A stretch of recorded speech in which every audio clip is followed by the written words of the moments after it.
And welcome on Mantra classes.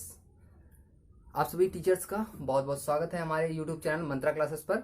जैसा कि आप सभी को पता है कि हम सीटेट के प्रीवियस ईयर पेपर्स को सॉल्व कर रहे थे और उन प्रीवियस ईयर के पेपर को सॉल्व करते हुए मैं पीछे से सीरीज उसकी उठा कर लाया था। 2011 से लेकर के 2020 तक की हमें सारे पेपर सीटेट के सॉल्व करने थे, जिसमें से मैंने 2011 का पेपर आपको सॉल्व करा दिया था और 2012 का फर्स्ट, क्योंकि 2012 में दो पेपर हुए थे, एक जनवरी में हुआ था, दूसरा नवंबर में हुआ था।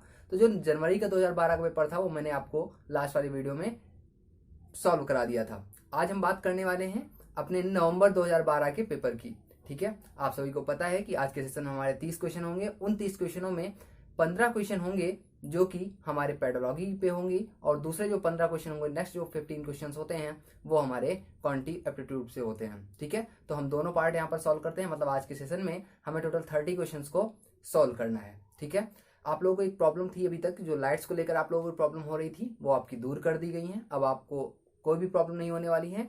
बेफिक्र होकर बिल्कुल पढ़िए। याद रखिए, अगर आपने अभी तक हमारे चैनल को सब्सक्राइब नहीं किया है तो आप लोग चैनल को सब्सक्राइब कर लीजिए, वीडियो को लाइक करिए। जब आप हमारे चैनल को यदि आप सब्सक्राइब करते हैं तो नेक्स्ट आगे चलकर आपको अभी बहुत सारे एग्जाम्स देने हैं। जैसे कि जो लोग सीटेट का दे रहे हैं उन्हें सुपर टेट का देना होगा। टेट, सीटेट, सुपर टेट, इन सभी चीज़ों से संबंधित हमारे चैनल पर आपको सभी प्रकार की पीडीएफ्स दी जाएंगी। हमारे ब्लॉग बना हुआ है, ब्लॉग पर मैं आपको सभी प्रकार की पीडीएफ जो आपके स्टडी मटेरियल्स होंगे वो सारा आपको वहाँ पर ब्लॉग पर दिया जाएगा और साथ में सभी चीज़ों की अलग अलग इंडिविजुअल क्लासेस भी आपको दी जाएंगी। अगर आप टेट की तैयारी कर रहे हैं तो जब टेट का पेपर होने वाला होगा तो टेट की क्लासेस आपको प्रोवाइड की जाएंगी। जब सीटेट का फॉर्म आ जाएगा तो सीटेट क्लासेस आपको प्रोवाइड की जाएंगी और जब सुपर टेट आएगा तो सुपर टेट की भी क्लासेस आपको प्रोवाइड की जाएंगी। ठीक है, तो चलिए इसी कंटिन्यूटी के साथ हम बढ़ते हैं आज अपने नेक्स्ट पार्ट पे। और आज हम जो तीसरा पार्ट पढ़ने वाले हैं, अगर आपने अभी तक हमारे पीछे वाले दोनों पार्टों को नहीं देखा है तो पहले आप उन दोनों पार्टों को देखिएगा।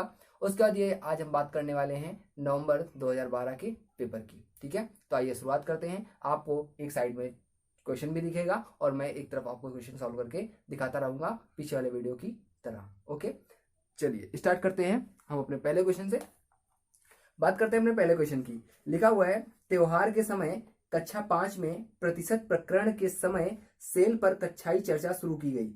इस कक्षा के इस प्रकार की चर्चा, पहला ऑप्शन दे रखा है कि उपेक्षा की जानी चाहिए क्योंकि यह कक्षा में शोर के स्तर को बढ़ाती है और दूसरे को परेशान करती है। बिल्कुल गलत लिखा हुआ है। दूसरा, अपने वाद विवाद संबंधी कौशलों को बढ़ाने में विद्यार्थियों की सहायता करती है। दूसरा ऑप्शन सही हो सकता है आपका। अगर हम तीसरे ऑप्शन की बात करें तो लिखा हुआ है, कक्षा में गर्मा गर्मी वाली बहस आरंभ होती है और कक्षा के माहौल को खराब करती है। गलत लिखा हुआ है। चौथे क्वेश्चन की अगर हम चौथे ऑप्शन की बात करें, एक दूसरे के विचारों को सुनने में विद्यार्थियों की सहायता करती है और अपना तर्क प्रस्तुत करने के लिए उन्हें प्रोत्साहित करती है। तो अगर हम पहले वाले क्वेश्चन की बात करें तो उसका जो ऑप्शन नंबर डी है वो बिल्कुल परफेक्ट आंसर लिखा हुआ है। अभी मैंने आपको बताया कि ऑप्शन बी भी इसका आंसर हो सकता था। जी हाँ दोस्तों, इसका आंसर ऑप्शन बी भी हो सकता था। देखिए होता क्या है, आपको हमेशा पेडोलॉजी पे खासकर जब आपके क्वेश्चंस बनते हैं तो उनमें दो ऐसे ऑप्शंस दिए जाते हैं जो बिल्कुल नियर अबाउट होते हैं और दोनों में से आपको जो सबसे बेस्ट आंसर होगा उसे आपको टिक करना होता है। तो यहाँ पर भी वही हुआ कि ऑप्शन जो बी है वो भी सही हो सकता था और ऑप्शन जो डी है वो भी सही हो सकता था, लेकिन ऑप्शन डी जो है वो ज्यादा परफेक्ट है, ज्यादा उसे हम प्योरिटी देंगे, इसलिए पहले वाला जो क्वेश्चन है उसका ऑप्शन नंबर डी सही होगा। ओके, चलिए बात करते हैं अपने क्वेश्चन नंबर 2 की। लिखा हुआ है, आंकड़ों के विश्लेषण संबंधी विद्यार्थियों की समझ का आकलन करने के लिए सर्वाधिक उचित रूपात्मक कार्य है। मतलब आंकड़ों का विश्लेषण करने के लिए आंकड़ों का विश्लेषण करने के लिए सबसे उचित रूपात्मक कार्य कौन सा हो सकता है। पहला लिखा हुआ है भूमिका निर्वाह, रोल प्ले, नहीं। दूसरा वर्ग पहेली, नहीं। तीसरा सर्वेक्षण आधारित परियोजना और चौथा लिखा हुआ प्रश्नोत्तरी। तो अगर देखें तो अगर हमें आंकड़ों का विश्लेषण करना है तो सबसे पहले सर्वेक्षण आधारित परियोजना का हमें प्रयोग करना पड़ेगा। ठीक है, तो जो दूसरा क्वेश्चन है उसका ऑप्शन नंबर सी सही होगा। अगर हम क्वेश्चन नंबर 3 की बात करें तो लिखा हुआ है, पियाजे का विश्वास था कि सामाजिक अनुदेशन से सीखना होता है और गणित का एक शिक्षक पियाजे के सिद्धांत में विश्वास करते हुए क्या करेगा, सामूहिक परियोजना और सामूहिक परिचर्चा का प्रयोग करेगा। दूसरा है विभेदित अनुदेशन का प्रयोग करेगा, तीसरा है चाक और टॉक पद्धति का प्रयोग करेगा, और चौथा है कक्षा में बहुत सारे हस्त परिचालकों और प्रयोगशाला गतिविधियों का प्रयोग करेगा। तो अगर हम पियाजे का सिद्धांत पढ़ें, जो जीन पियाजे थे उनका जो अगर हम उनका लॉ पढ़ें तो उनके लॉ में क्या था, सामूहिक परियोजना और सामूहिक परिचर्चा का प्रयोग करना। तो यहाँ पर जो क्वेश्चन नंबर 3 है उसका ऑप्शन नंबर बी सही होगा। ठीक है, अभी तो फिलहाल मैंने आपको पेडोलॉजी की कोई भी क्लास प्रोवाइड नहीं की है, लेकिन मैं कोशिश करूंगा आपको एक क्लास प्रोवाइड की जाए पेडोलॉजी की, जिसमें आपको ये सारी चीजें बताई जाएं कि वहाँ पे जो मेन चीजें हैं जैसे कोलबर्ग हैं, जीन पियाजे हैं, इनके जो नैतिक विकास के सिद्धांत, इनके जो मॉरल डेवलपमेंट के रूल्स हैं वो आपको बताए जाएं। ठीक है, तो इसकी क्लास बहुत ही जल्द आपको प्रोवाइड की जाएगी। चलिए क्वेश्चन नंबर 4 की अगर हम बात करें, लिखा हुआ है उमा सम विषम संख्याओं की संकल्पना को नहीं समझ पा रही है। उसकी संकल्पना को सुधारने के लिए शिक्षिका ने भिन्न रंग वाले कुछ 20 कंकड़ लिए और उनसे उनके जोड़े बनाने के लिए कहा। साथ ही 1 से 20 तक संख्याओं को छांटने के लिए कहा। जिन कंकड़ों के जोड़े बन पाए और जिनके जोड़े नहीं बन पाए, उमा क्या है? उमा आपको ये बताना है कि क्योंकि उमा जो है वो सम और विषम संख्याओं को नहीं पहचानती है, तो शिक्षक ने क्या किया, उसकी शिक्षिका ने क्या किया है, उसे 20 कंकड़ दिए हैं और उन्हें अलग अलग उनके ढेर बनाने के लिए उससे बोला है। मतलब जिनके ढेर बनेंगे और जिनके कुछ ऐसे होंगे जिनके ढेर नहीं बनेंगे, अलग अलग कलर के हमारे कंकड़ थे। तो पहला ऑप्शन लिखा हुआ है कायिक गतिक शिक्षार्थी है, गलत। दूसरा है श्रव्य शिक्षार्थी है, गलत। तीसरा को व्यक्तिगत ध्यान की आवश्यकता है, बिल्कुल सही लिखा हुआ है कि सम और विषम संख्याओं को समझने के लिए उमा को अभी और अधिक व्यक्तिगत ध्यान की आवश्यकता है। अगर वह अपना ध्यान और अगर सम और विषम संख्याओं पे लगा दे तो उसे बहुत आसानी से समझ में आ जाएगा कि सम और विषम संख्याएं कैसे होती हैं, क्या होती हैं। ठीक है, चलिए अगर हम बात करें तो क्वेश्चन नंबर 4 जो था उसका ऑप्शन नंबर सी सही हुआ। क्वेश्चन नंबर 5 की अगर हम बात करें, लिखा हुआ है प्रदीप को एक टूटा हुआ रूलर दिखाया जाता है और 2, 3, 4, 5, 6 पूछा जाता है कि रूलर में 5 सेंटीमीटर कहाँ है। वह रूलर उठाता है और रूलर पर 5 सेंटीमीटर के निशान को चिन्हित करता है। उसका उत्तर चलिए समझिएगा इस क्वेश्चन को। एक रूलर है जो कि टूट गया है, ठीक है, और उस पर चिन्ह अंकित है। मान लिया हमारा ये रूलर है, ठीक है, यहाँ पर कुछ पॉइंट्स हैं, ये कुछ पॉइंट्स अंकित थे उस पे, और इन पॉइंट्स के यहाँ पर क्या लिखा हुआ था, 2, 3, 4, 5, 6। यहाँ पर 2 था, 3 था, 4 था, 5 था और 6 था। मतलब ऐसे पॉइंट्स अंकित थे उस रूलर पर। ये टूटा हुआ रूलर है, आप कह सकते हो, मतलब इधर से टूट गया है रूलर, या फिर इधर से भी आप कह सकते हो इधर का भी पार्ट टूटा हुआ है। तो बोल रहा है कि वह रूलर पर 5 सेंटीमीटर निशान को चिन्हित करता है और उसका उत्तर क्या है। गलत है क्योंकि वह निशान को दिखा रहा है ना कि 0 और 5 के रूप में चिन्हित बिंदुओं के बीच की दूरी को। देखिए उससे कहा गया 5 को दर्शाइए, तो उसने क्या कहा, यहाँ पर बताया कि ये है हमारा 5वां पॉइंट। ठीक है, तो बोल रहा है गलत है, पहला ऑप्शन लिखा हुआ है गलत है। भाई उसने तो सही चिन्हित किया है कि ये 5वां पॉइंट है।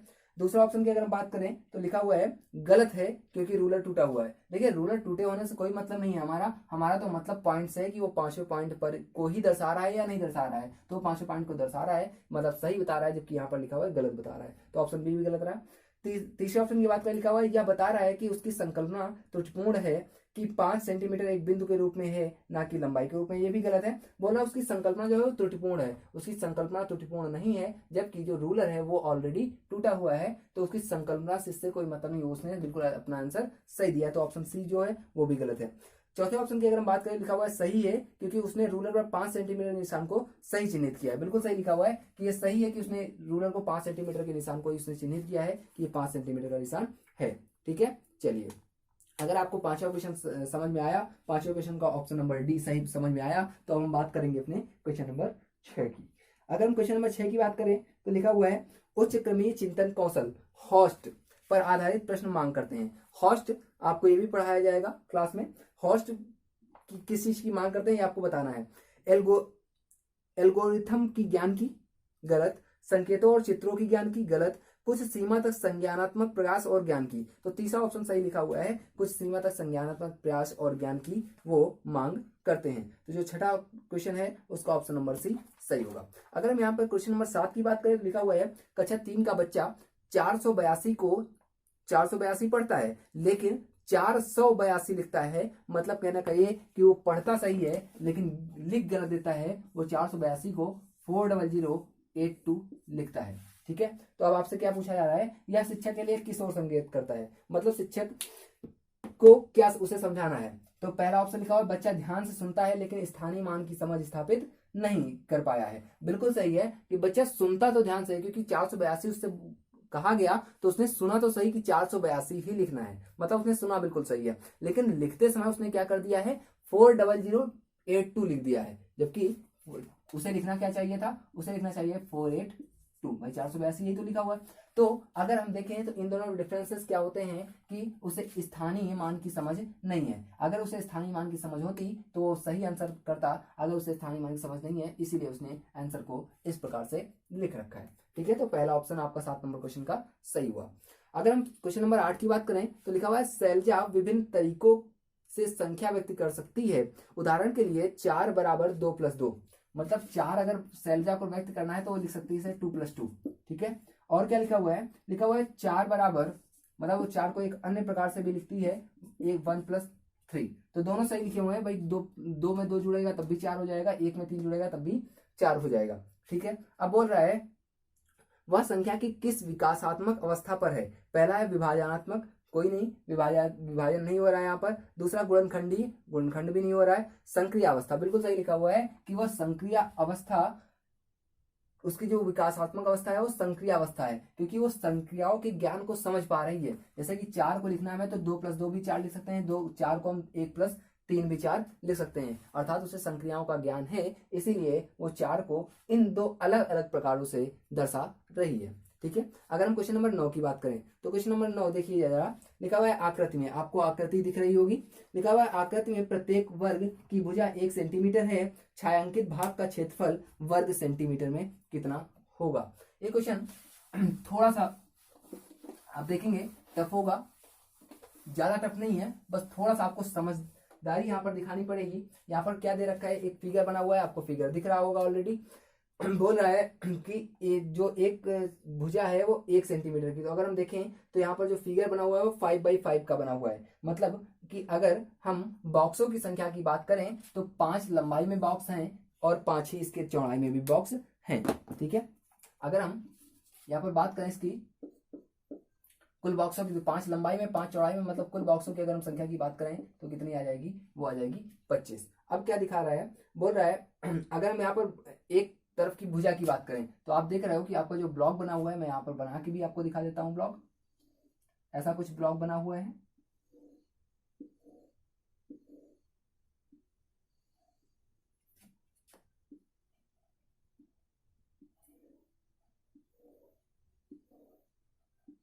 चलिए अब आपको समझ में आएगा। कुल बॉक्स, अगर बॉक्सों की संख्या याद करें तो 1 2 3 4 5, मतलब 5 इस साइड में है और 5 ही इस साइड में भी है, तो अगर कुल करें तो 5 का 5 से मल्टीप्लाई कर दिया मैंने, 25 कर दिया। अब अगर देखें तो वन साइड की भुजा की बात करें तो एक भुजा कितने, 1 सेंटीमीटर, तो एक किए, एक किए, एक किए, एक किए, एक किए, मतलब एक एक करके कितने 5 बार आएगी, मतलब कि अगर भुजा की बात करें तो कितने सेंटीमीटर आ जाएगा, वो आ जाएगी 5 सेंटीमीटर। अब आगे क्या बोल रहा है बोल रहा है अगर देखिए अगर हम इसका क्षेत्रफल निकालना चाहें, इसका क्षेत्रफल निकालना चाहें तो बहुत आसानी से निकाल सकते हैं, है ना। एक साइड की कितनी है 5 है और यहाँ पर भी कितनी है 5 है, तो अगर हम इसका क्षेत्रफल निकालना चाहें तो 5 का 5 से मल्टीप्लाई कर दें तो जो 25 और सेंटीमीटर दे रखा है तो सेंटीमीटर स्क्वायर, मतलब इसका जो अगर हम क्षेत्रफल निकालें टोटल का, पूरे का मैंने क्षेत्रफल निकाल लिया है तो 25 सेंटीमीटर स्क्वायर आ गया है। अब आपसे क्या रहा है, आपसे कह रहा है छायांकित भाग का क्षेत्रफल ज्ञात करो, मतलब जो उसने पार्ट वहां पर बना रखा है, जो आपको डैश डैश लाइनें दिख रही हैं उस पार्ट का आपको क्षेत्रफल ज्ञात करना है। तो अगर हम टोटल क्षेत्रफल में से बचे हुए, क्योंकि आपको जो बना हुआ है मैं थोड़ा सा इसमें ड्रा करता हूं, ऐसा कुछ बना हुआ है,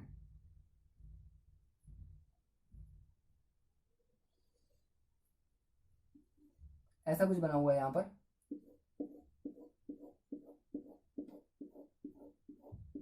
ऐसा कुछ फिगर है, तो आपसे इस वाले पार्ट का क्षेत्रफल आपसे पूछा है। तो अगर हम इस वाले पार्ट का क्षेत्रफल निकालना चाहते हैं तो कुल के क्षेत्रफल में से ये जो रेस्ट वाला पार्ट है, जो बच गया है पार्ट, इस पार्ट का क्षेत्रफल अगर हम घटा दें तो हमें यहाँ पर इसका क्षेत्रफल मिल जाएगा। तो अगर देखें तो कुल कितना आया है क्षेत्रफल, वो आया है 25। ठीक है, और अगर हम इस वाले पार्ट की बात करें जो हमारा रेस्ट पार्ट है, तो इसका क्षेत्रफल क्या आने वाला है, इसका क्षेत्रफल आएगा, इसमें से घटाना है मुझे क्या, अगर इसकी क्षेत्रफल की बात करें तो एक बार लंबाई चौड़ाई लेंगे, फिर चौड़ाई ऊंचाई लेंगे, फिर ऊंचाई और लंबाई लेंगे, मतलब 3 चीजें आएंगी, मतलब आ जाएगा 1 × 5 प्लस 1/2, 2 × 2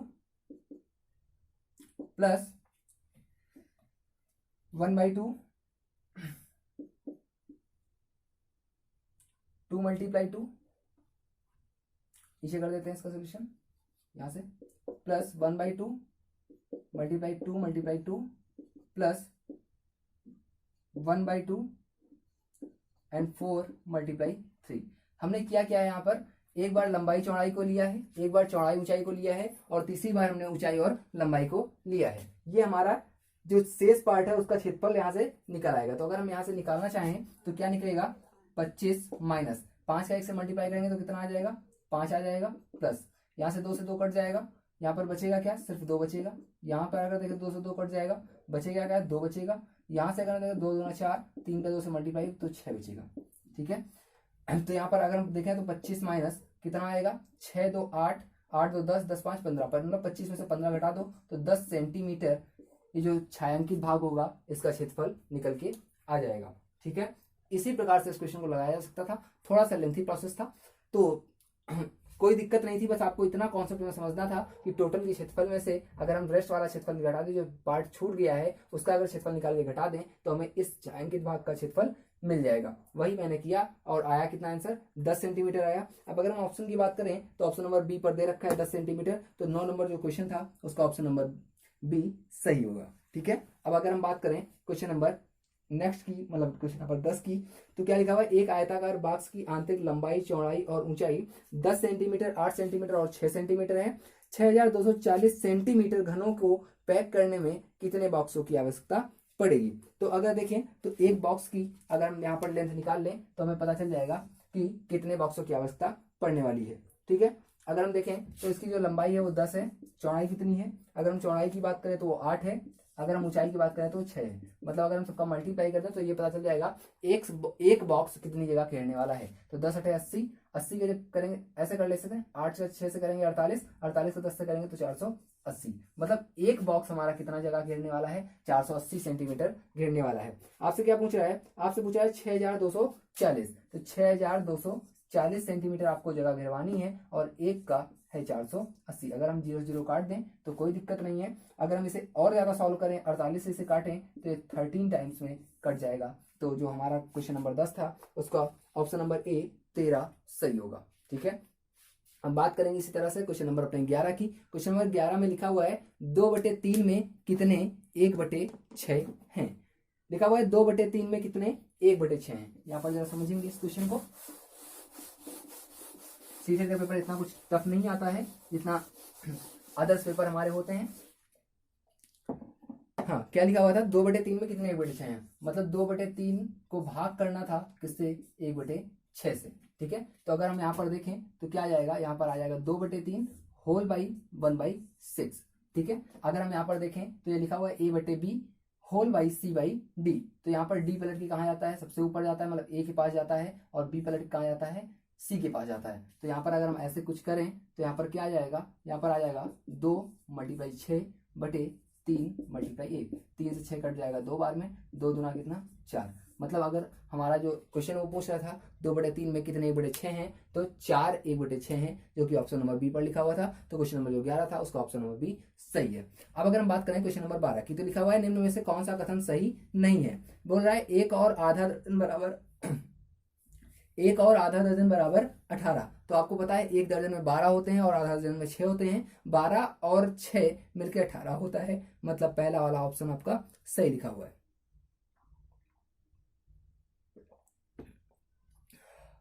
अगर हम ऑप्शन नंबर बी की बात करें तो लिखा हुआ है 1 मिलीमीटर बराबर 0.1 सेंटीमीटर, ये भी सही लिखा हुआ है।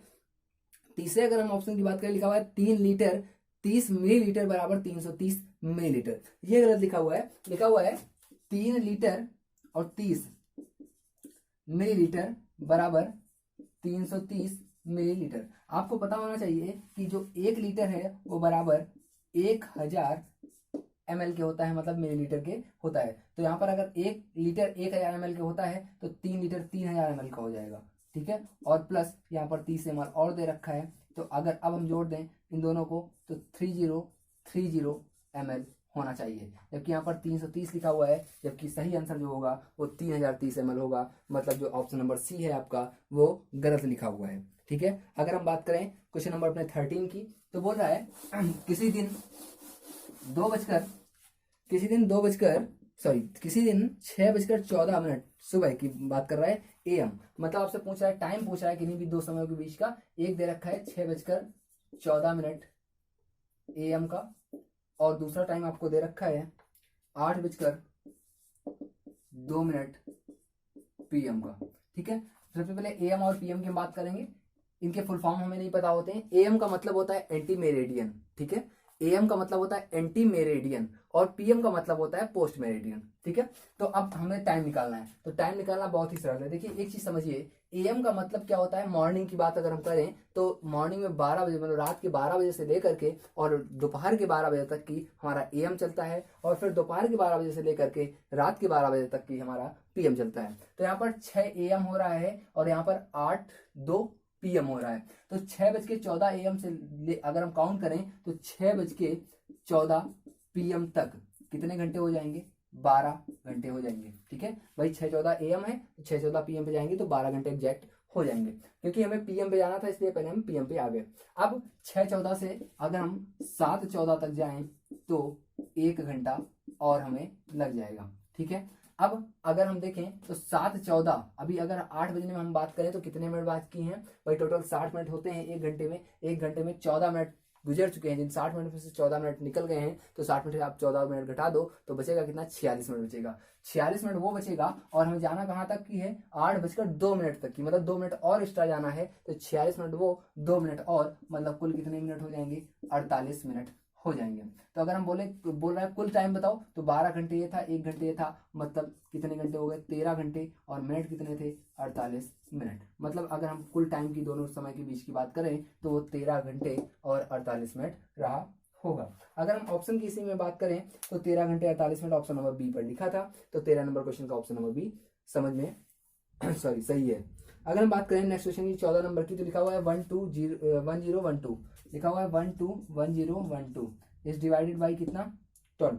ठीक है, मतलब इसे 12 से भाग करना है, आप सीधे से 12 से भाग करो, तो बोल रहा है क्या आएगा। तो अगर हम बात करें तो 12 कम 12, यहाँ पर तो कुछ बचेगा नहीं, 1 कैरी करेंगे, अब भाग नहीं जाएगा तो यहाँ 0 रखेंगे, फिर 0 आएगा, अभी भाग नहीं जा रहा, फिर 0 रखेंगे, फिर 1 आ जाएगा। अब कितनी बार जाएगा, 8 बार जाएगा, 12 × 96, बचेगा 5, 2, 12 × 48, बचेगा कितना, 4 बचेगा। आपसे क्या पूछ रहा है इसमें, बोल रहा है भाग करने पर शेषफल क्या है, तो शेषफल कितना आएगा, 12 आएगा। एक प्रोसेस मैं आपको और बता देता हूं कि अगर इसी को आपको चेक करना है कि इसका कितना आएगा, तो आप ऐसा भी कर सकते थे कि 12 का फैक्टर निकाल सकते थे। 12 के फैक्टर की अगर हम बात करें तो 4 और 3 आएगा। ठीक है, देखिए मैं आपको बताता हूँ, 121012 इस क्वेश्चन को आपको डिवाइड करना था किससे, 12 से। आपको कुछ नहीं करना है, 12 के फैक्टर कर दिया, एक तो 4 हो जाएगा और दूसरा 3, क्योंकि 4 और 3 का गुणा करने पे 12 आ जाता है। ठीक है, अब क्या करेंगे, आपको अब डिविजिबिलिटी के रूल पता होने चाहिए। अगर आपको डिविजिबिलिटी के रूल पता है तो ये क्वेश्चन आपके लिए बहुत आसान होने वाला है। ठीक है, अगर हम बात करें पहले 3 के रूल की, 3 के रूल क्या होता था, 3 का रूल होता है कि अगर किसी संख्या के अंकों का योग 3 से कट जाए तो संख्या भी 3 से कट जाएगी। लेकिन यहाँ पर एक बात जरूर ध्यान देने वाली है, यहाँ पर जो आपका रिमाइंडर से बच रहा है वो 4 बच रहा है, जबकि 3 से भाग करने पर रिमाइंडर 4 नहीं बचेगा। ठीक है, तो इसलिए आपका ये जो प्रोसेस मैं आपको बताना चाहता था ये आपको फॉलो नहीं होगा। ठीक है, अगर फॉलो होता तो मैं आपको आगे इसे कंटिन्यू करता। चलिए अगर हम बात करें क्वेश्चन नंबर 15 की, तो लिखा हुआ है 4 और 1/3 समकोण में डिग्रियों की संख्या कितनी है। देखिए मैं आपको अगर यहाँ पर डिग्रियों की बात करें तो डिग्री जो होती है वो टोटल कितने डिग्री की होती है, टोटल होती है 360 डिग्री। तो बोला 4, तो 360 को 4 से पहले मल्टीप्लाई करेंगे तो कितना आ जाएगा,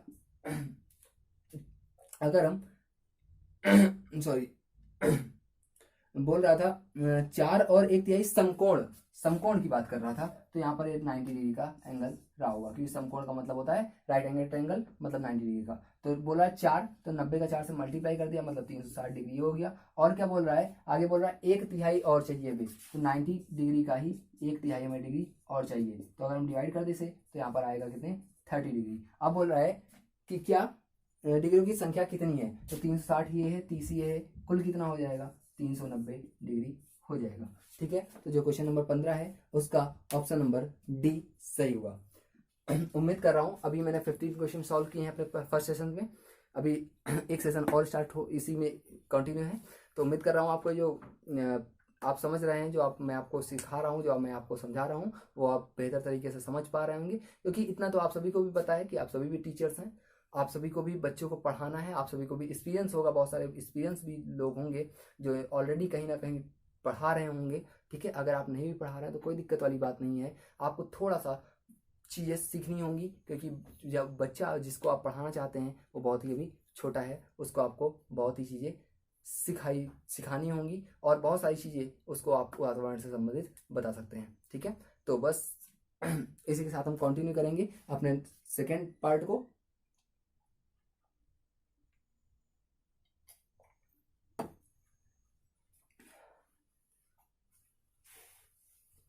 चलिए स्टार्ट करते हैं अपना क्वेश्चन नंबर 16। क्वेश्चन नंबर 16 क्या है हमारा, लिखा हुआ है हामिदा।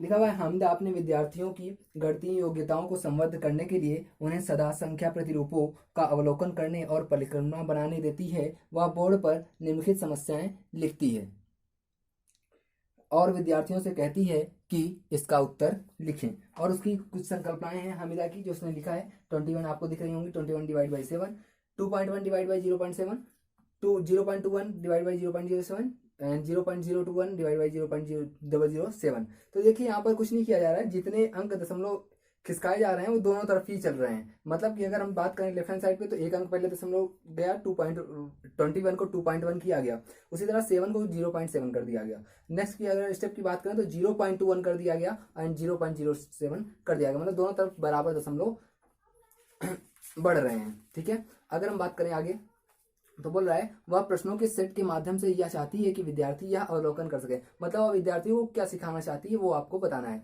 एक भाजक की 10 से घटत होती है और दूसरे की घात 10 से बढ़त होती है तो गुणनफल समान रहता है। देखिए मैंने आपको बताया कि दोनों में ही बढ़त हो रही है। ठीक है, दोनों तरफ बढ़ रहा है दशमलव, या दोनों तरफ आप कह सकते हैं घट रहा है दशमलव। ठीक है, एक तरफ बढ़त और दूसरी तरफ घटत नहीं हो रही है, इसलिए जो पहला ऑप्शन लिखा हुआ है वो गलत लिखा हुआ है। दूसरे की अगर हम बात करें तो लिखा हुआ है यदि भाजक और भाज्य दोनों 10 की घात से बढ़ाए या घटाए जाते हैं तो भागफल समान रहता है। बिल्कुल सही लिखा हुआ है। मैंने अभी आपको बताया कि दोनों तरफ या तो बढ़ाए जा रहे हो दोनों ही तरफ, या तो दोनों तरफ क्या कर रहे जा रहा हूँ, घटाए जा रहा हूँ। तो यहाँ पर आप कह सकते हो या तो दोनों तरफ बढ़ रहे हैं या तो दोनों तरफ घट रहे हैं। तो ऑप्शन नंबर जो बी था वो बिल्कुल सही था। अगर हम नेक्स्ट क्वेश्चन की बात करें, क्वेश्चन नंबर 17 की, तो लिखा हुआ है कक्षा 5 के विद्यार्थी समस्या 1/2 डिवाइड बाई 1/3 को सही तरीके से हल कर सकते थे, लेकिन वो इस समस्या का हल नहीं निकाल सकते थे कि आधे केक में कितने 1/3 केक के टुकड़े हैं। इसका कारण है समस्या कक्षा 5 के लिए उच्च कठिनाई स्तर की है, बिल्कुल नहीं। क्योंकि कक्षा 5 का बच्चा जो है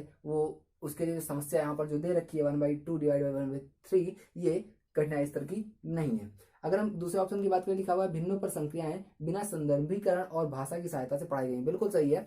यहाँ पर देखिए नीचे आपको ऑलरेडी क्वेश्चन में ही आंसर दे रखा था आपका कि लिखा हुआ है 1/2 डिवाइड बाई 1/7 और नीचे आपको दिया बोला गया आधे केक में कितने 1/3 केक है। मतलब उसे भाषा के रूप में समझाना चाहता है। जैसे बहुत बार ऐसा होता है कि हम लोग कोई चीज किसी को समझाना चाहते हैं लेकिन वो चीज बच्चे नहीं समझ रहे होते हैं, हमारी भाषा हमारे मैथ्स की लैंग्वेज में वो बच्चे नहीं समझ रहे होते हैं। तो हम लोग क्या करते हैं, उन्हें वातावरण के एग्जाम्पल से उन्हें समझाना चाहते हैं। जैसे कि फॉर एग्जाम्पल हम किसी बच्चे को समझाना चाहते हैं कि 2 और 3 मिलकर 5 होते हैं, लेकिन वो बच्चा नहीं समझ पा रहा है। तो हम क्या करेंगे, हम उसके लिए वातावरण से संबंधित उसको एग्जाम्पल देंगे कि मान लिया उसके पास 2 आम हैं और उसे 3 आम और दे दिए गए हैं, तो अब उसके पास कुल कितने आम हो जाएंगे। तो बच्चा समझ जाएगा कि अब उसके पास कुल 5 आम हो जाएंगे। वही सेम है। तो वहां पर वो मैंने क्या किया, क्वेश्चन मैंने वही समझाया, संक्रिया अपनी वही समझाई, लेकिन बच्चे को एग्जाम्पल दिया वातावरण से संबंधित। मतलब मैंने भाषा का प्रयोग किया, मैंने लैंग्वेज का प्रयोग किया ताकि उसे समझ में आसानी से आ जाए। यहाँ पर भी वही किया गया 1/2 डिवाइडेड बाई 1/3। अगर बच्चा नहीं समझता है तो उसे हम किसी भी ऐसी वस्तु वातावरण से संबंधित वस्तु से उसे समझाना चाहते हैं, जैसे आधे केक में कितने 1/3 केक के टुकड़े होंगे, तो उसे समझ में आ जाएगी। तो यहाँ पर नहीं आया है, इसका मतलब ये है कि भिन्नों पर संक्रियाएं बिना संदर्भीकरण और भाषा की सहायता की पढ़ाई गई हैं। ठीक है, तो 17 नंबर क्वेश्चन था, उसका ऑप्शन नंबर बी सही होगा। अगर हम क्वेश्चन नंबर 18 की बात करें, लिखा हुआ कक्षा 3 में 2 अंक की संख्याओं को व्याकरण को प्रस्तुत करने के लिए शिक्षक निम्नलिखित चरणों का अनुगमन करता है। चरण पहला क्या है, स्थानीय मान व्यवस्था की समझ के साथ 2 अंक की संख्याओं की पुनरावृत्ति।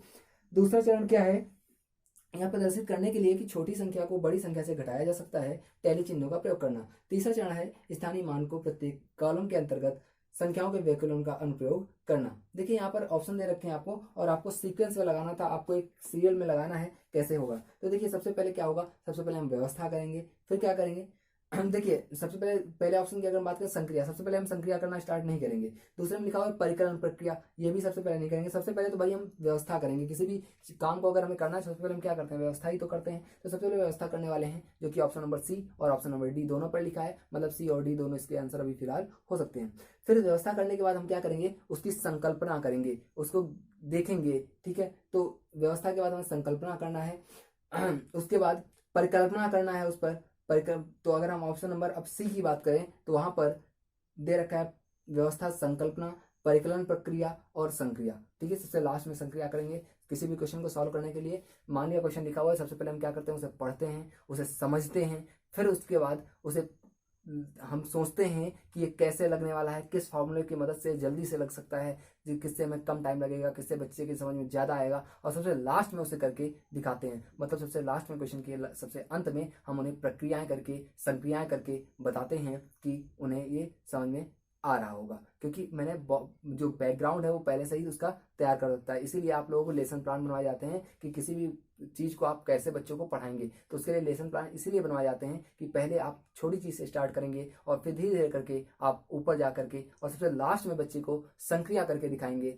और उन्हें बताएंगे कि इसका पूरा जो इसका निचोड़ था वो ये है। ठीक है, चलिए अगर हम आगे बात करें क्वेश्चन नंबर 19 की, तो लिखा हुआ है विद्यार्थियों को ऊर्ध्वाधर सम्मुख कोणों के मध्य संबंध स्थापित करने के लिए कहा जाता है। वे कई आकृतियां खींचते हैं, कोणों को मापते हैं और देखते हैं कि ऊर्ध्वाधर सम्मुख कोण समान हैं। इस केस में वेन हीले के विचार के अनुसार विद्यार्थी, वेन हीले भी एक साइकोलॉजिस्ट थे, ठीक है, इनके विचार के अनुसार विद्यार्थी क्या कर रहे होंगे, विश्लेषणात्मक स्तर पर हैं। बिल्कुल सही, पहला ही ऑप्शन सही लिखा हुआ है, वो विश्लेषण कर रहे हैं। ठीक है, क्योंकि वो क्या कर रहे हैं, सबसे पहले सम्मुख कोणों के मध्य संबंध स्थापित कर रहे हैं, वे कई आकृतियां खींच रहे हैं, कोणों को माप रहे हैं, ऊर्ध्वाधर सम्मुख कोण समान है ये भी देख रहे हैं। तो वो क्या कर रहे हैं, वो विश्लेषण कर रहे हैं। ठीक है, तो जो पहला ऑप्शन है 19 नंबर क्वेश्चन का वो सही लिखा हुआ है। अगर हम क्वेश्चन नंबर 20 की बात करें, लिखा हुआ है कक्षा में शिक्षिका विद्यार्थियों को विभिन्न प्रकार से चतुर्भुज को परिभाषित करने के लिए कहती है, जैसे भुजाओं का प्रयोग, कोणों का प्रयोग, विकर्णों का प्रयोग आदि। शिक्षिका का उद्देश्य क्या है, मतलब पर्पज क्या है उस टीचर का।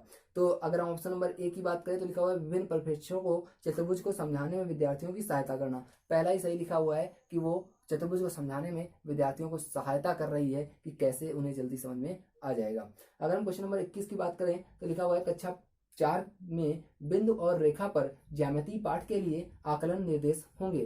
पहला ऑप्शन लिखा हुआ है सेंटीमीटर और इंचों में रेखा को परिशुद्ध रूप से माप सकता है, रेखा का नाम बता सकता है, नहीं। दूसरा लिखा हुआ है परिशुद्ध रूप से सेंटीमीटर और इंचों में रेखाखंड को माप सकता है और रेखाखंड के अंतः बिंदुओं को चिन्हित कर सकता है, दूसरा भी गलत लिखा हुआ है। तीसरे की अगर हम बात करें, लिखा हुआ है रेखा किरण और रेखाखंड में अंतर कर सकता है और उन्हें परिभाषित कर सकता है। तो तीसरा बिल्कुल सही लिखा हुआ है कि जो रेखा है वो किरण और रेखाखंड के बीच के डिफरेंस को बता सकता है और उन्हें परिभाषित कर सकता है। ठीक है, तो जो हमारा क्वेश्चन नंबर 21 था उसका ऑप्शन नंबर सी सही होगा।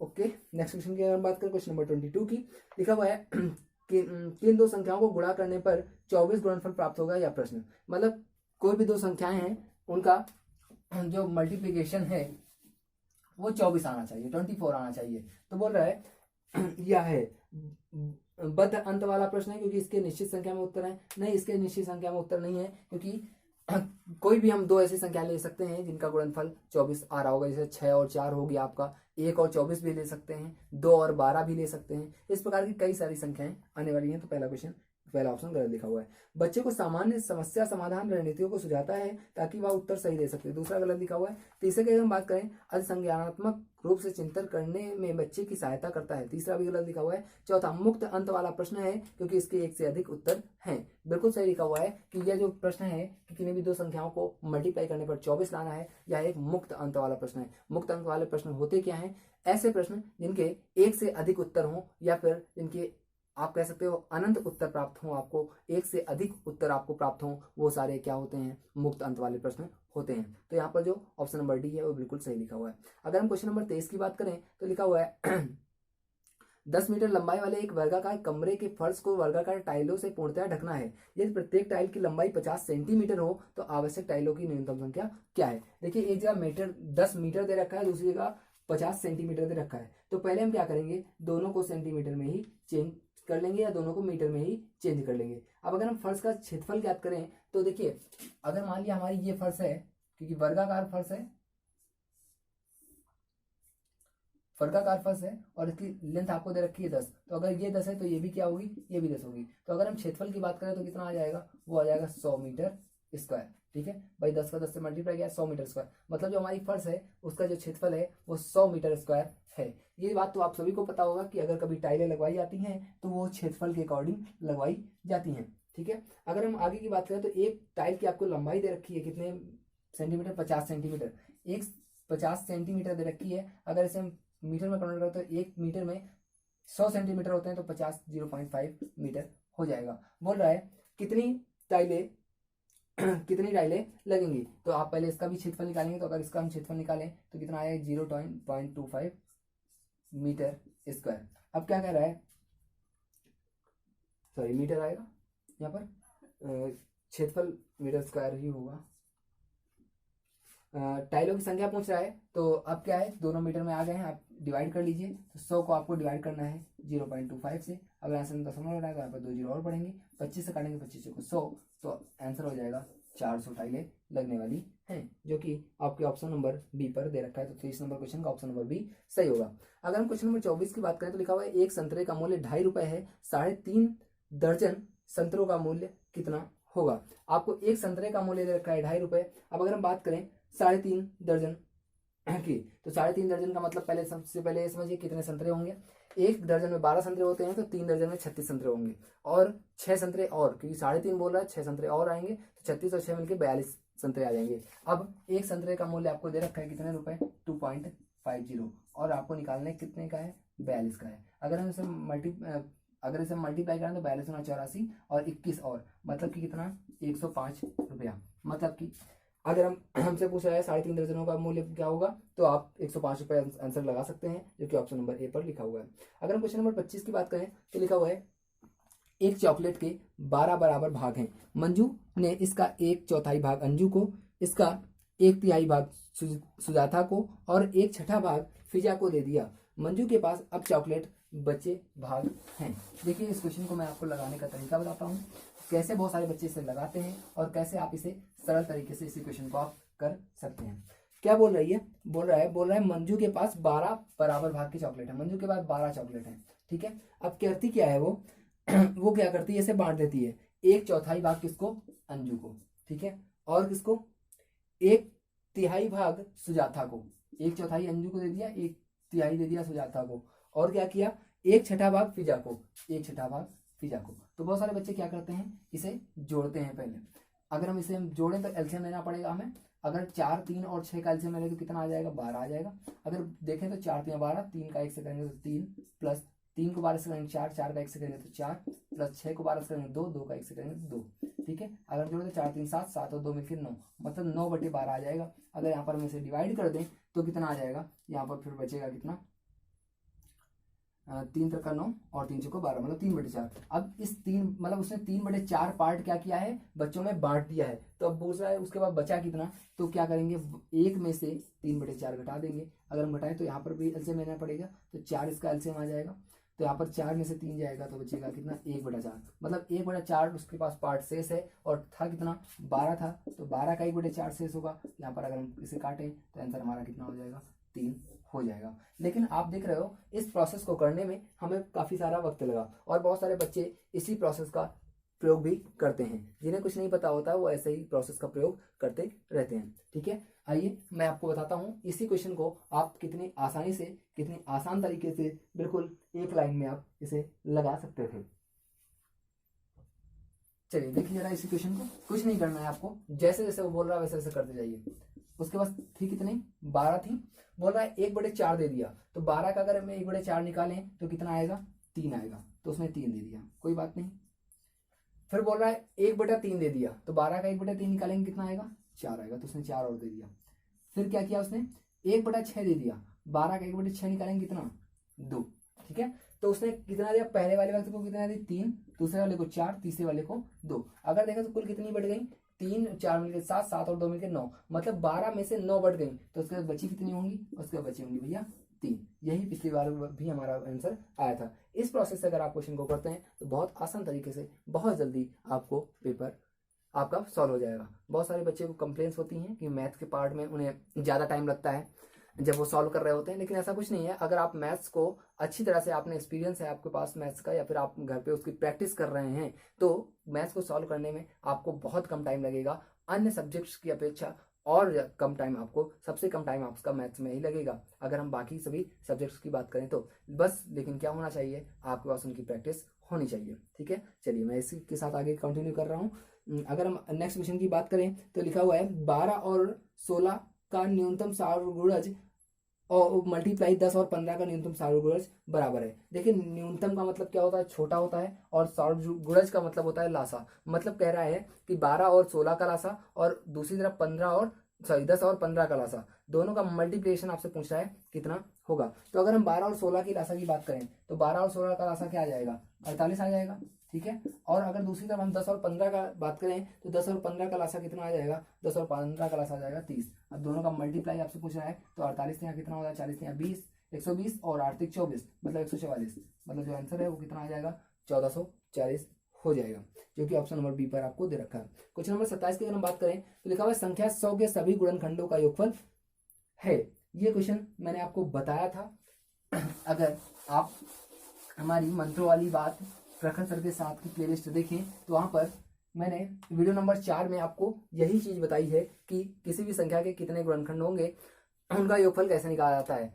वैसे जल्दी अगर आपको नहीं पता तो आप लोग कैसे करेंगे मैं आपको बताता हूँ। 100 लिखा हुआ है, आप इसके फैक्टर लिखने की कोशिश करेंगे कि कितने सारे इसके फैक्टर हैं और उन सभी को लिख करके आप उसे जोड़ देंगे। अगर यहाँ पर हम आपके ही तरह से लगाना चाहें तो 1 होगा इसका फैक्टर, 2 होगा, फिर 4 होगा, फिर 5 होगा, फिर 10 होगा, फिर 20 होगा, फिर 50 होगा और फिर 100 होगा। ठीक है, इस प्रकार के कुछ आपके आएंगे। तो अगर यहाँ पर इन्हें हम जोड़ना चाहें तो कितना आ जाएगा, 100 और 50 मिलकर 150, 170, 180, 185, 189 और 2 मिलके 191, 192। अभी भी आपका क्वेश्चन का आंसर गलत हो रहा है क्योंकि इसमें बहुत अभी फैक्टर ऐसे हैं जो छूट रहे हैं। अगर हम बात करें कौन सा फैक्टर ऐसा छूट रहा है तो 1 ऑलरेडी होगा, 2 भी होगा, बिल्कुल सही है, 3 नहीं हो सकता, 4 होगा, 5 होगा, 6 नहीं होगा, 7 नहीं होगा, 8 नहीं होगा, 9 भी नहीं हो सकता, 10 बिल्कुल सही है। अगर हम 10 के बाद की बात करें तो 20 हो जाएगा, जैसे कि एक फैक्टर आपका छूटा हुआ है कितना, 25। ठीक है, तो अब इसका आंसर ये सही है। या यही गलती आप लोग भी वहां पर करने वाले हैं, हालांकि मैंने आप गलती जानबूझकर की है आपके लिए। ठीक है, क्योंकि ऐसे फैक्टर लिखते समय आपको पता ही नहीं चलेगा कौन सा वाला फैक्टर आपका छूट गया, और फिर आप ऐड करेंगे ऑप्शन नहीं मैच होगा, फिर आप सोचेंगे कौन सा वाला फैक्टर छूट गया। इसलिए आपका जो प्रोसेस है वो काफी लेंथी हो रहा है। हालांकि यहाँ पर अगर इन सबको हम जोड़ दें तो इसका आंसर 217 आएगा। मैंने सेम बिल्कुल ये एग्जांपल आपको मंत्र वाली बात प्रखर सर के साथ में पार्ट नंबर 4 में मैंने आपको बताई है। अगर आप उस वीडियो को देखना चाहते हैं तो हमारी प्लेलिस्ट पे जाइएगा, वहां पर मंत्रों वाली बात प्रखर सर के साथ की नाम की प्लेलिस्ट बनी हुई है। वहां पर सुपर ट्रिक्स कुछ पड़ी हुई हैं जो कि आप लोगों को भी फिलहाल नहीं पता है। मैंने वही बताया ना कि एक्सपीरियंस ही आपको बताएगा कि कौन सा टीचर कितना अच्छा है। और वहां पर जाएंगे आप तो पार्ट नंबर 04 मेरा देखिएगा, वहां पर आपको ये चीज ऑलरेडी मैंने पहले से ही बता रखी है, क्योंकि ऐसे क्वेश्चन पेपर में बहुत ज्यादा आते हैं। कैसे किया जाता है ये आप समझिए। 100 लिखा हुआ है, आपको कुछ नहीं करना है, आप 100 के फैक्टर कर दीजिए। तो यहाँ पर 2 से अगर हम काट देते हैं 50 बार जाएगा, 2 से काटेंगे तो 25 बार जाएगा, 5 से काटेंगे 5 बार, 5 से 1, मतलब अगर फैक्टर की बात करें तो इसमें ले सकते हैं 2 की पावर 2 मल्टीप्लाई 5 की पावर 2, ऐसा ही लिखेंगे। अब करना क्या होता था कि जो पावर है उसे +1 करनी थी। आप उस वाले वीडियो में जाएंगे तो वहां पर आपको बिल्कुल डिटेल में सारी चीजें समझ में आ जाएंगी। तो यहाँ पर अगर पावर +1 करें तो आ जाएगा 2 की पावर 3 मल्टीप्लाई 5 की पावर 3, दोनों की पावर मैंने +1 कर दिया। अब क्या करना था, 1 को सब्ट्रैक्ट करना था, तो क्या आ जाएगा 2 की पावर 3 -1 मल्टीप्लाई 5 की पावर 3 -1। फिर क्या करना था, इनके डिफरेंसेस को इनके नीचे ही लिखना था। तो जो बेस नंबर होते हैं उनके डिफरेंसेस को, तो 2 और 1 में कितने का अंतर होता है, 1 का, तो मैंने 1 नीचे लिख दिया। 5 और 1 में कितने का होता है, 4, तो मैंने 4 लिख दिया। बस यही हमारा आंसर है। अगर हम यहाँ पर देखें तो 2 की पावर 3 मतलब 2 दूना 4 दूना 8, 8 में से 1 जाएगा तो कितना आएगा, 7 आएगा।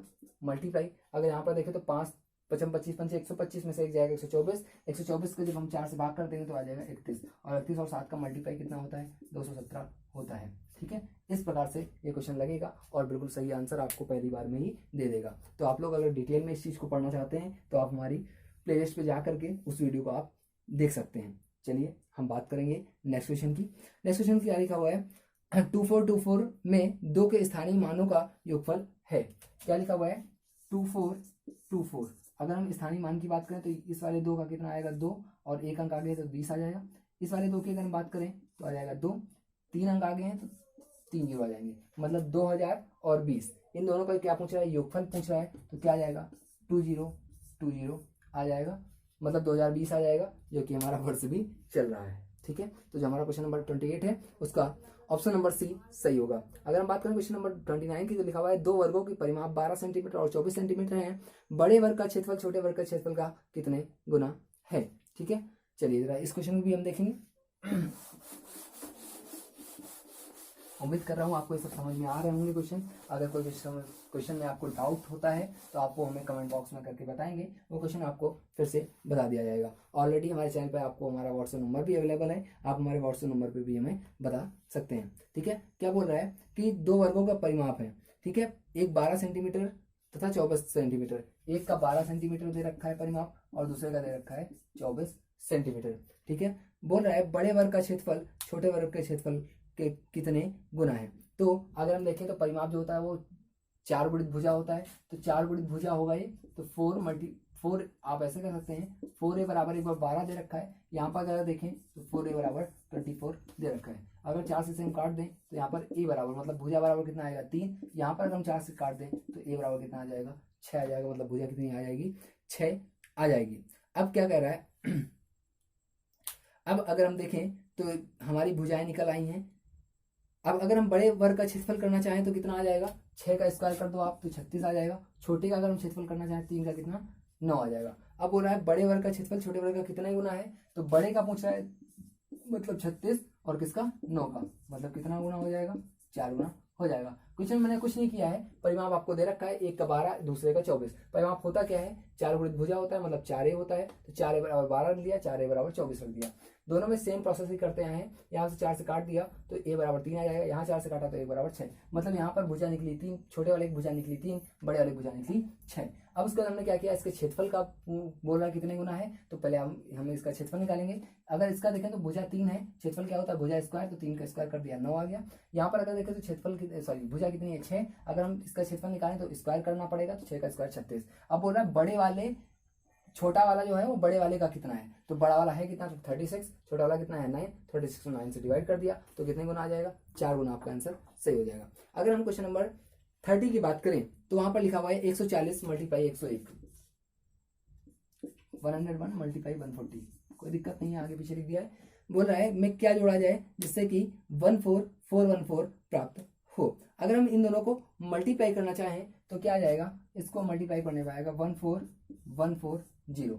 अब बोल रहा है इसमें क्या जोड़ा जाए, इसमें से हमें कुछ जोड़ना है, तो हमने मान लिया इसमें से x जोड़ा जा रहा है, तो प्राप्त कितना हमें करना है, 14414, 14414। तो अगर हमें x की वैल्यू चाहिए तो ये वाली टर्म उधर माइनस करनी पड़ेगी, तो क्या आ जाएगा, x बराबर आ जाएगा 14414 माइनस 14140। अगर यहाँ पर हम इसे घटा दें तो x की वैल्यू हमें मिल जाएगी, और अगर हम इसे घटाएं तो कितना आएगा, इसका आंसर आएगा 274, और यही हमारा आंसर सही होगा, जो कि हमें ऑप्शन के 30 नंबर क्वेश्चन के पहले ही ऑप्शन पर दे रखा है। ठीक है, तो ये रहा आज का हमारा सेट 2012 का। 2012 का पहला जनवरी वाला सेट था मैंने पहले ही आपको सॉल्व करा दिया है, आज मैंने आपको नवंबर वाला सेट भी सॉल्व करा दिया है। अब 2011 का सेट ऑलरेडी मैं सॉल्व करा चुका हूँ, 2012 के भी हो चुके हैं। अब हम बात करेंगे 2013 के सेट की, लेकिन नेक्स्ट सेशन पे मतलब नेक्स्ट क्लास में बात करेंगे। आज क्लास हम यहीं तक रखेंगे। अगर फिर से आप लोग को ये वीडियो हमारे अच्छे लगते हैं, कोई अगर आपको लगता है कुछ भी कमी है तो आप हमें कमेंट बॉक्स में करके बता सकते हैं। कभी कभी ऐसा होता है कि मैं बहुत जल्दी बोलता हूँ, उसका रीज़न है कि मैं लगभग 30 से 40 मिनट के सेशन में आपको 30 क्वेश्चन भी सॉल्व कराने की कोशिश करता हूँ। अगर आपको कोई डाउट है तो आप हमें कमेंट बॉक्स में करके बताएंगे, कोई प्रॉब्लम है आप कमेंट बॉक्स आपके लिए अवेलेबल है, आप कमेंट बॉक्स करके बताएंगे, मैं ज़रूर आपके रिप्लाई, आपके जो कमेंट्स हैं उनका रिप्लाई ज़रूर आपको दूंगा। अगर आपने अभी तक हमारे चैनल को सब्सक्राइब नहीं किया है तो आप लोग चैनल को सब्सक्राइब करेंगे, ज़्यादा से ज़्यादा शेयर करेंगे और वीडियो को प्लीज़ लाइक करिएगा। Okay, thank you, bye bye, मिलेंगे नेक्स्ट क्लास में।